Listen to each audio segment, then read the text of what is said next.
ಇನ್ನು ಬೆಂಗಳೂರು ಮಾತ್ರವಲ್ಲ ಚಾಮರಾಜನಗರದಲ್ಲೂ ಕೂಡ ಈ ರೀತಿ ಚಿರತೆ ಪ್ರತ್ಯಕ್ಷವಾಗಿತ್ತು. ಗ್ರಾಮಸ್ಥರಲ್ಲಿ ಭಯ ಹುಟ್ಟಿಸಿತ್ತು. ಆದರೆ ಆ ಚಿರತೆ ಈಗ ಬೋನಿಗೆ ಬಿದ್ದಿದೆ.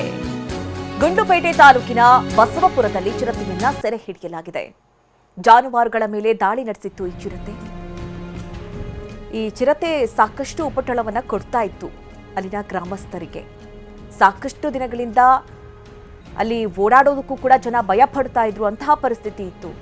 ಸಾಕಷ್ಟು ಪ್ರಯತ್ನಗಳ ನಂತರ ಈಗ ಚಿರತೆ ಬೋನಿಗೆ ಬಿದ್ದಿದೆ. ಇದು ಚಾಮರಾಜನಗರದ ಗುಂಡ್ಲುಪೇಟೆ ತಾಲೂಕಿನ ಬಸವಪುರದಲ್ಲಿ ಚಿರತೆಯನ್ನ ಸೆರೆ ಹಿಡಿಯಲಾಗಿರುವುದು. ಚಿರತೆ ಓಡಾಟದ ದೃಶ್ಯಗಳನ್ನು ಒಂದು ಕಡೆ ಗಮನಿಸ್ತಾ ಇದ್ದೀರಿ. ಇನ್ನೊಂದು ಭಾಗದಲ್ಲಿ ಬೋನಿಗೆ ಬಿದ್ದಂತಹ ಚಿರತೆ. ಇನ್ನು ಡೆಲಿವರಿ ಬಾಯ್ ಮೇಲೆ ಚಿರತೆ ಭೀಕರ ದಾಳಿ ನಡೆಸಿದೆ. ಇದು ಮಧ್ಯಪ್ರದೇಶದ ಇಂದೋರ್ನಲ್ಲಿ ನಡೆದಿರುವಂತಹ ಘಟನೆ. ಚಿರತೆ ದಾಳಿಯ ಭೀಕರ ದೃಶ್ಯ ಸಿಸಿ ಕ್ಯಾಮೆರಾದಲ್ಲಿ ಸೆರೆಯಾಗಿದೆ. ಇಂದೋರ್ನ ಬಿಚೋಲಿ ಬರ್ಧಾನಾದಲ್ಲಿ ಘಟನೆ ಆಗಿರೋದು.